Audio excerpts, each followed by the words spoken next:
Work done को understand करने के साथ साथ हमारे पास एक और कंसेप्ट आता है कि हमने वर्क डन किया किस कॉस्ट पर है।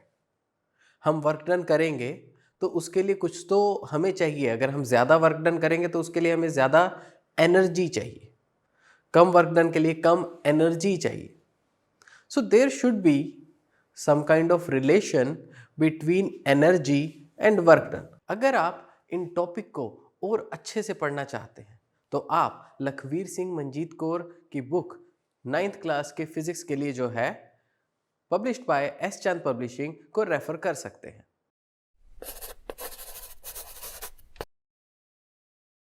ये हम जनरली देखते हैं कि जिसके पास कम एनर्जी है वो कम काम कर पा रहा है, कम किसी हैवी चीज़ को डिस्प्लेस कर पा रहा है।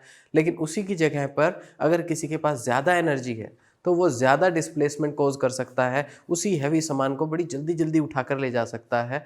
तो इन सब चीज़ों में हमारे पास एक कॉमन कंसेप्ट आ रहा है, क्या कि वर्क डन जो है वो एनर्जी के कॉस्ट पर हो रहा है। तो एनर्जी को वर्क डन से किस किस तरीके से रिलेट किया जा सकता है। हम पढ़ रहे हैं फिलहाल चैप्टर वर्क एंड एनर्जी। तो इस वीडियो के फर्स्ट पार्ट में we will discuss about kinetic energy and in the second part we will discuss about potential energy. So let's look at it कि इस चैप्टर में हमारे पास क्या क्या है। सबसे पहले कि एनर्जी की हम बात करते हैं। What is an energy?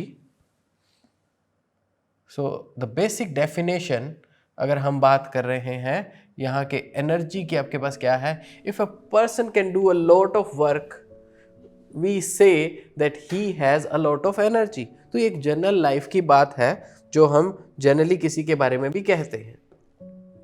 Now the second thing यहाँ पर यह आ जाता है, in physics also anything which is able to do work is said to process energy. तो एनर्जी की कॉस्ट पर ही कोई ना कोई वर्क डन होता है।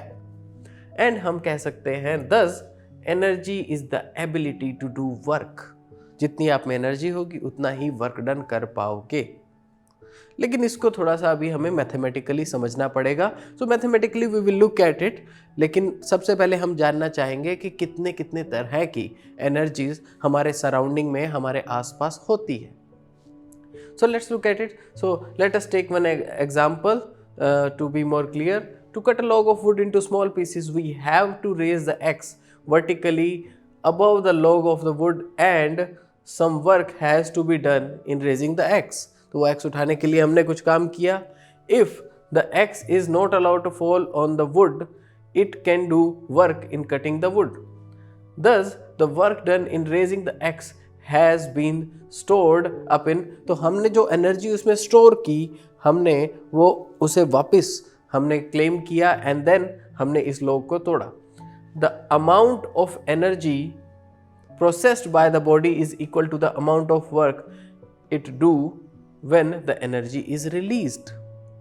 तो जितना आपने वर्क किया उतनी आपको पहले एनर्जी देनी पड़ेगी वो वर्क को करने के लिए। तो ओवरऑल ये आपका रिलेशन रहता है किसी भी चीज में।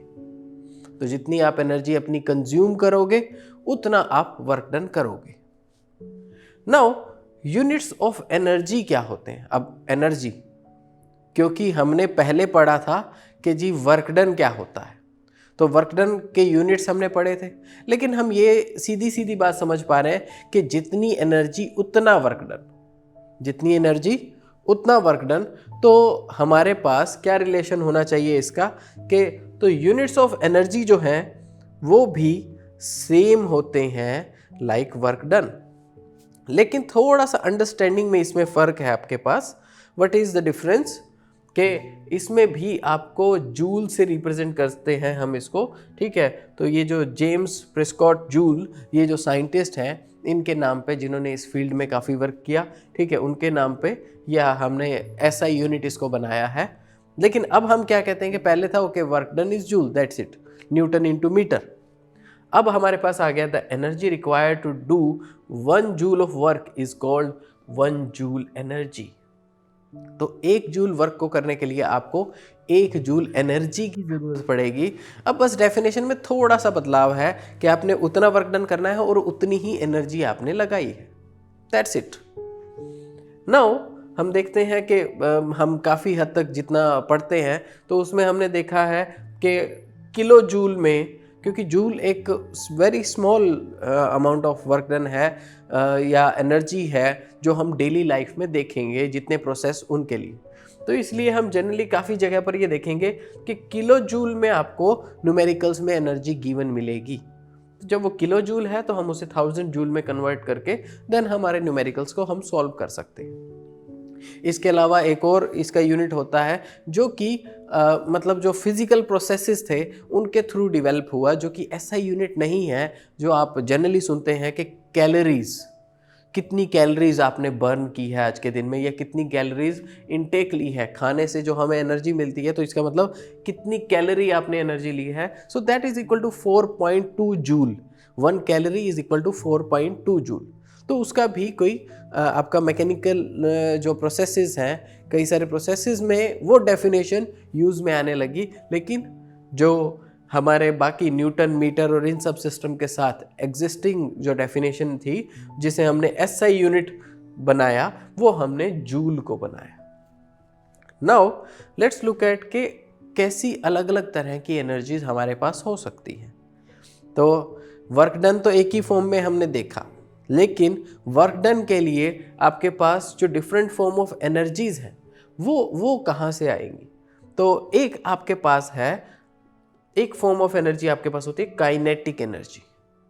काइनेटिक एनर्जी, सो हम नाम से ही समझ सकते हैं, सो समथिंग इज काइनेटिक। किसी चीज़ में कोई मूवमेंट है तो उस मूवमेंट की वजह से जो एनर्जी उसके अंदर है that is its kinetic energy. And similarly एक आपके पास है potential energy. Potential, you guy have too much potential, तो क्या है, there is something, some energy जो आपकी पोजीशन, आपकी सिचुएशन की वजह से है, वो क्या है, वो एनर्जी आप में स्टोर्ड है। So that stored energy is your potential energy. Now हम इससे आगे अगर देखें तो और भी कई तरह की एनर्जीज हो सकती हैं, दैट इज इनफैक्ट मतलब कहीं ना कहीं से वो काइनेटिक और पोटेंशियल ही मॉलिक्यूलर लेवल पे होती हैं, लेकिन जब हम मैक्रोस्कोपिक लेवल पे देख रहे हैं तो हम उसे अलग अलग देखते हैं। तो अगर माइक्रोस्कोपिक लेवल पे देखो तो वो काइनेटिक और potential are the main form of energies. Now इसको अगर हम फर्दर देखें कि और कौन कौन सी तरह की आपके पास एनर्जीज हो सकती है जिसको हम यहाँ पर स्टडी कर रहे हैं, तो हमने एक पढ़ा काइनेटिक एनर्जी, एक हमने पढ़ा पोटेंशियल एनर्जी, उसके बाद है आपके पास केमिकल एनर्जी। तो केमिकली आपकी जो बैटरीज हैं उसमें आप केमिकल एनर्जी स्टोर करते हो, उसमें केमिकल एनर्जी है और वो केमिकली रिएक्ट करके फिर आपको करंट में उस एनर्जी को आपको दे देती है, जिससे आप कोई भी वर्क फर्दर कर सकते हैं। एंड उसके अलावा हीट एनर्जी है, ठीक है। तो किसी चीज़ में अगर मतलब किसी चीज़ पे आपने उसको घिसा, ठीक है, कोई 2 पत्थर अगर आपने उनको रब किया तो उससे क्या होगा कि उसकी रबिंग से उसके अंदर हीट एनर्जी आ जाएगी।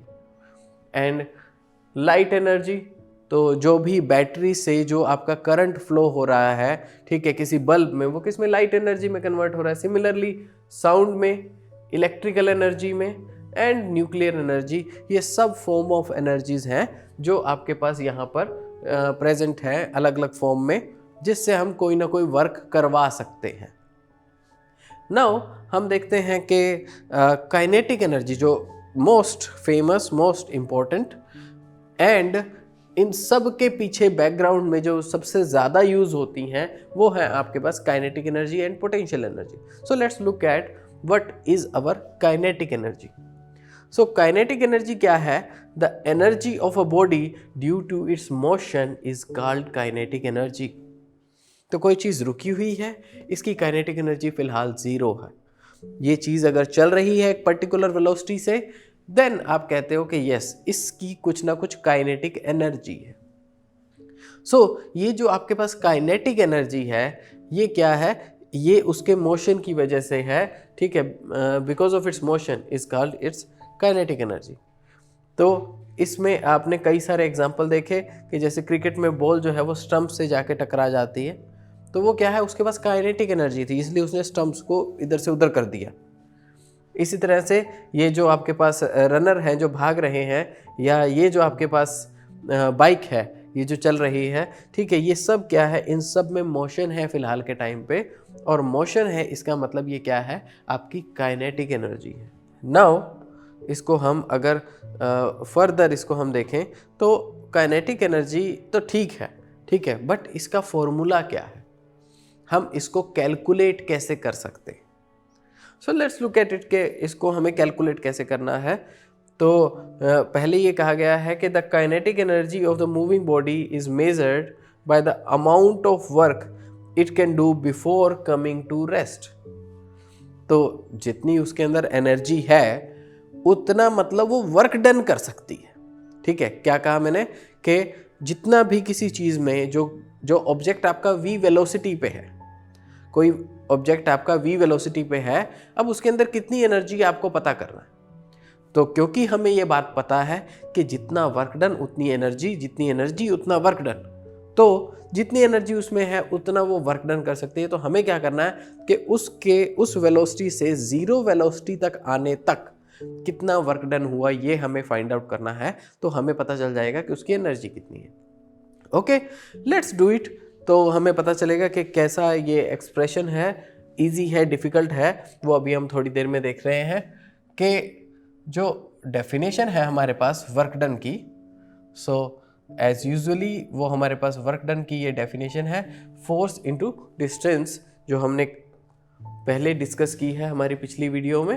तो अगर जब जो भी आपके पास बॉल है वो v वेलोसिटी पे है, या कोई भी ऑब्जेक्ट है जो v वेलोसिटी पे है, उससे उसको जीरो पे आने तक कितना वर्क डन हुआ ये हमें चाहिए।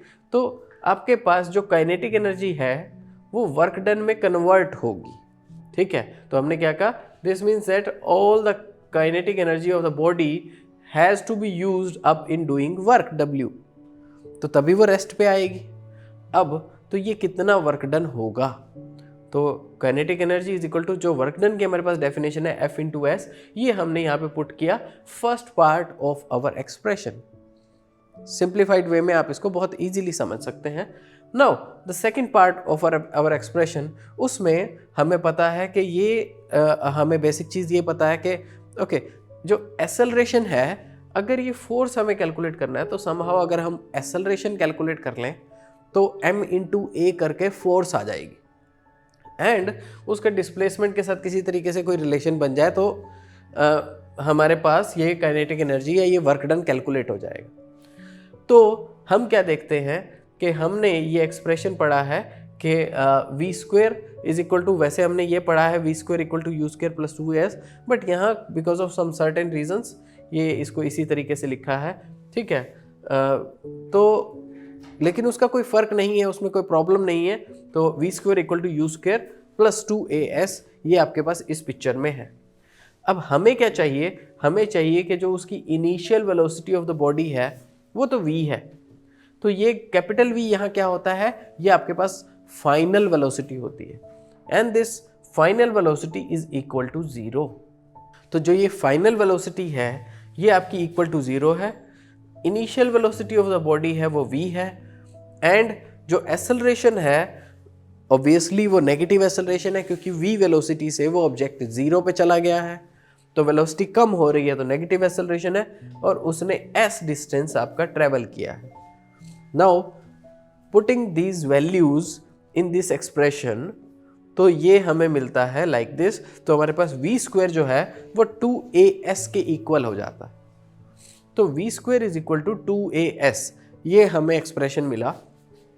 अब इस एक्सप्रेशन में हमें पता है कि ओके, ये जो v स्क्वायर है, और अगर मैं ये 2 डिवाइड कर दूं तो ये मुझे a इंटू एस ऐसी क्वांटिटी दे देगा।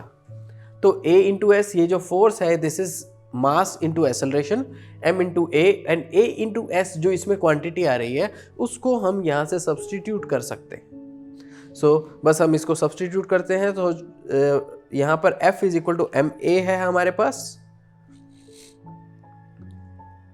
इस f equal to m a में हम a कैलकुलेट करते हैं f बाय m के थ्रू, एंड जब F बाय एम हमारे पास आ जाता है, देन हमारे पास यहाँ पर v स्क्वायर जो 2as ये एक्सप्रेशन है, यहाँ पर हम a की वैल्यू F बाय एम यहाँ पर पुट कर देते हैं। That's it. तो ये this quantity F into S जो है ये हमारे पास आ जाता है। इसको थोड़ा सा रीअरेंज करने पर हाफ एम वी स्क्वायर। तो ये जो क्वांटिटी है हमारे पास half m v square, so ये हमारे पास है kinetic energy. Why kinetic energy? क्योंकि इतना वर्क डन लगा कि जो वेलोसिटी, जो v वेलोसिटी के ऊपर आपका कोई ऑब्जेक्ट था, उसको रुकते रुकते रुकते रुकते जीरो तक आने के लिए, इसका मतलब इसमें उतनी एनर्जी थी और इतना इसने वर्क डन कर दिया। So its expression you get like this. Now if you look forward, तो ये एक बहुत इंपॉर्टेंट फॉर्मूला है जो आपको, ठीक है, एग्जाम और इवन आपके न्यूमेरिकल पॉइंट ऑफ व्यू से याद रखना चाहिए। आफ्टर दैट हम देखते हैं कि सम इम्पोर्टेंट कंक्लूजन के जैसे हाथी है तो हाथी बहुत भारी है, उसका मास बहुत ज़्यादा है, तो भले उसकी वेलोसिटी कम हो लेकिन ओवरऑल उसकी काइनेटिक एनर्जी बहुत ज़्यादा है। तो वो हम इस पिक्चर में से कंक्लूड कर सकते हैं। एंड इसके अलावा जैसे ये है कि if the mass of a body is doubled, its kinetic energy also get doubled, but if the mass of a body is half, the kinetic energy is also gets half. ठीक है, तो ये एक बेसिक कंसेप्ट है जो इस फॉर्मूले से आप अंडरस्टैंड कर सकते हैं, half m v square. Since the kinetic energy of a body depends on its mass and velocity, therefore heavy bodies having high velocity have more kinetic energy, they can do more work than the slow moving body of small mass. तो जिसका मास ज़्यादा होगा या velocity ज़्यादा होगी, दोनों में energy उनकी ज़्यादा होने का आपके पास स्कोप है। एंड इसी के अंदर अगर हम कनेक्ट करें तो if the velocity of a body is doubled, तो जैसे मास डबल करें तो काइनेटिक एनर्जी डबल होती है, लेकिन अगर वेलोसिटी डबल करें तो क्योंकि हाफ एम वी स्क्वायर, तो वी स्क्वायर हमारे पास पिक्चर में है, इन दैट केस हमें पता है कि अगर हम वेलोसिटी डबल करेंगे तो वी स्क्वायर मतलब 4 टाइम्स आपकी काइनेटिक एनर्जी जो है वो लीनियरली इंक्रीज नहीं होती, वो एक हिसाब से स्क्वायर में इंक्रीज होती है। तो अगर आप वेलोसिटी हाफ करोगे तो एनर्जी आपकी 1/4 टाइम हो जाएगी, और अगर आप वेलोसिटी डबल करोगे तो आपको 1/4 टाइम, आपको 4 टाइम एनर्जी वहाँ पर इन्वेस्ट करनी पड़ेगी।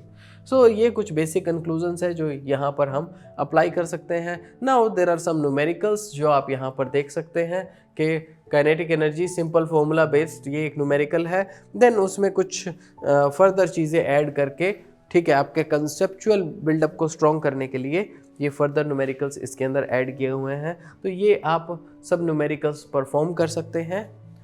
इस वीडियो के नेक्स्ट पार्ट में हम पोटेंशियल एनर्जी को डिस्कस करेंगे। इस पार्ट में हमने डिस्कस किया कि जो काइनेटिक एनर्जी है वो किस तरीके से, उसका क्या फॉर्मूला रहता है, और सबसे पहले हमने देखा था कि जो एनर्जी है वो एज यूजुअल वर्क डन से ही कोरिलेटेड है, जितना वर्क उतनी एनर्जी, जितनी एनर्जी उतना वर्क। वीडियो के सेकंड पार्ट में हम देखेंगे कि जो पोटेंशियल एनर्जी है हमारी वो किस तरीके से वर्क करती है। इस पार्ट में हमने देखा कि काइनेटिक एनर्जी जो है वो हमारी किस तरीके से वर्क कर रही है। सो काइनेटिक एनर्जी जो है वो सबसे पहले तो एनर्जी और वर्क का जो रिलेशन है दैट इज़ जितनी एनर्जी उतना वर्क, जितना वर्क उतनी एनर्जी। तो इनका एक सीधा सीधा रिलेशन है, दैट्स वाई इन दोनों के यूनिट्स जो हैं वो हमारे पास जूल है। बस थोड़ा सा अंडरस्टैंडिंग में या डेफिनेशन में हल्का सा हम उनको समझने में डिफरेंस रख सकते हैं। उसके अलावा फिर हमने देखा कि काइनेट कितनी फॉर्म्स की आपके पास एनर्जी हो सकती है, उनके अंदर काइनेटिक एंड पोटेंशियल एनर्जी क्योंकि हमारे पास मोस्ट इंपॉर्टेंट है, तो काइनेटिक एनर्जी क्या होती है, उसका फॉर्मूला क्या होता है, ये सब हमने डिस्कस किया in this part. Next part में हम आएंगे पोटेंशियल एनर्जी पर। इन कंसेप्ट्स को और अच्छे से समझने के लिए आप लखवीर सिंह एंड मंजीत कौर की 9th क्लास की फिजिक्स की बुक को रेफर कर सकते हैं, पब्लिश्ड बाय एसचैन पब्लिशिंग ग्रुप। हमसे जुड़े रहने के लिए चैनल को सब्सक्राइब करना ना भूलिए। Take care, have a good day. All rights reserved. This video has been prepared for educational purposes only. No part of it may be reproduced or copied without the permission of the copyright holder.